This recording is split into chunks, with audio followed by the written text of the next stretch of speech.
So breaking news: Alexander Isak is reportedly is a done deal.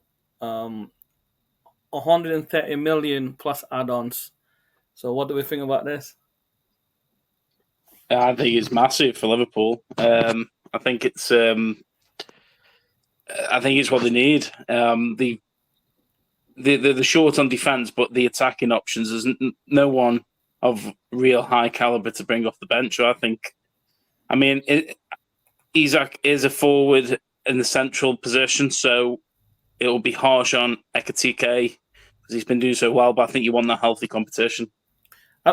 I can see a partnership between Isak and Ekitike. I think it's going to be a powerful force to deal with. What were you saying about the defense, Tom? You want to criticize the. Well, no, I mean, I just think that it's obviously very good for you guys to get Isak because that reflects the next 5 years that you obviously have a great striker. But I think I'm surprised that Slot isn't looking at a more defensive sort of option and looking at getting somebody in and trying to sort of sort your defense more than your attack. I mean, personally, I think that right now for like the next season, yeah, very good up front, but then sort of Isak is just like the sort of it's just the cherry on top, really. I think defense is the less it even though defense has been shaky. I think that can be with a little bit help with the midfielders. I think they'll be able to, hopefully get some cover for the centre backs. But with now Isak and Ekitike playing up front, you'll have more options for like McAllister or Szoboszlai to come back more, while you have Ekitike and Isak and Verts going in an attack position. So do you think that'll be the case? I think it's absolutely the case. I think Isak up front for Liverpool is going to be massive. And what did you say? It was 130 million? 130 million plus add-ons. That could lead to 150 transfer fee. A world British record. If that's the case, I mean, when you think of 130 million, it's a lot of money. But when you look at the players Liverpool sold, which is nearing 200 million, I think 130 million for Isak, who's a quality striker. And we were saying the other day on the podcast, if Isak was playing against Newcastle would have won. And that's the type of players you want in your team, the players who are going to make a big difference to the squad. And the players who can work together, like you say, with Ekitike, Gakpo, Salah. I think Salah will welcome it as well. And Isak also knows the league, so I'm not saying Ekitike won't continue with his good form, but Isak will know the strength of each team's defenders and how much atmosphere comes from each ground. So I think Isak will be a massive plus for Liverpool. He's a proven player, yeah, understood, yeah. Any counter, Tom?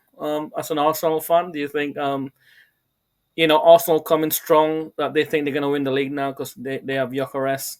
What do you think about Isak coming in on Slot team? Yeah, so is that a big worry for Arteta?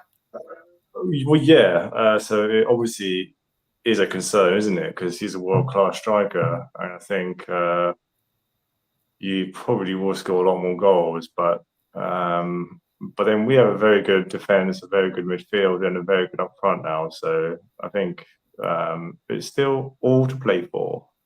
Yeah. Well, it's going to be an interesting season now. With all this big spending of all the Premier League teams, I think it's going to be a full force. I think this is the most exciting season so far, I think, for the last few years. It's more competitive, I think, this time around. I'm hoping, Isak will bang in 30 goals this season in the Premier League. I think Liverpool have quite a few options up top, so even if he doesn't get 30 goals, I think he'll definitely contribute to other goals within the team. But what I will say, and the last note is, it wouldn't surprise me, because I know Crystal Palace are looking at a couple of options in defence, if Liverpool make a late bid at the end of the transfer window for Guéhi from Crystal Palace, because there's a lot of reports coming out that Crystal Palace are aware that they don't want to lose him on a free. And I think it all comes down to getting a player in before shifting him off. Yeah, I think that'd be a really good thing for you guys. Yeah, I think so. It'd I be mean, really good Tom was to saying go. about centre back.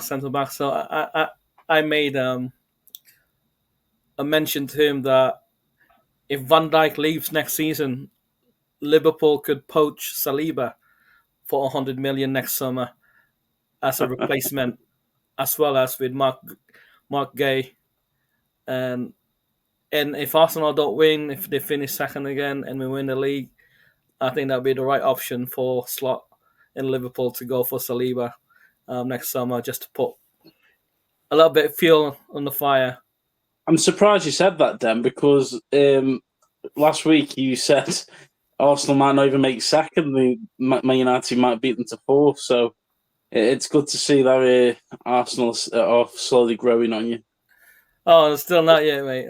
It's we want to push older players, like Bayern Munich goes around poaching other teams, players, whoever did the best performance. They're known for that one, and I think we can do the same. Take all the best players from the rivals and bring them in to Anfield, and so they won't be able to catch up on us.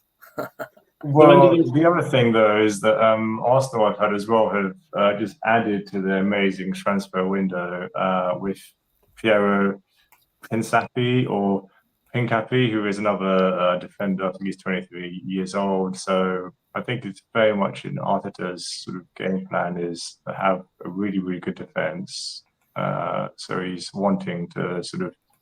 I mean, I think what he's probably worried about is players maybe leaving in the future. So it's sort of the sort of next generation of sort of great defenders who are coming in. So that's really good to know as well. Is there anything you want to add before we?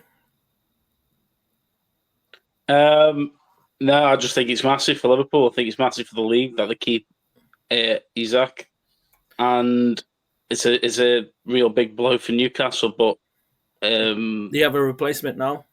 They have the replacement, and at least they've got rid of a player who clearly didn't want to play for them and had promises broken. So yeah, it's a done deal. I think it's 99% done deal. I think we will see Isak on a Liverpool shirt on Monday. So it's going to be exciting for the next weekend if he does place, if he's ready to go.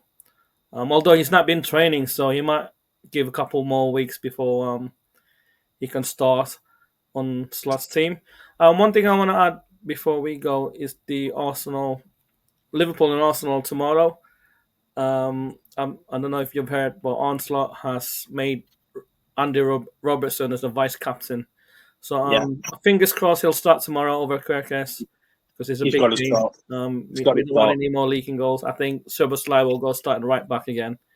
And I think we'll keep them in check. Tom, we didn't have your prediction, obviously, because you were away week. So what's your prediction? We had 2-1 Arsenal from James. No, we had James 2-2 myself, and then had Liverpool winning 2-1. So, what is your prediction? I think it will be. I mean, I think it's be quite a difficult one. Say the number, Tom. Say the number.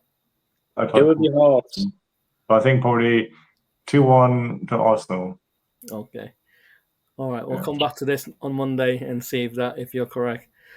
Just a quick recap. Today's matches on today. Chelsea and Fulham are playing now, still 0-0. Nearly half time. Manchester United's got Burnley.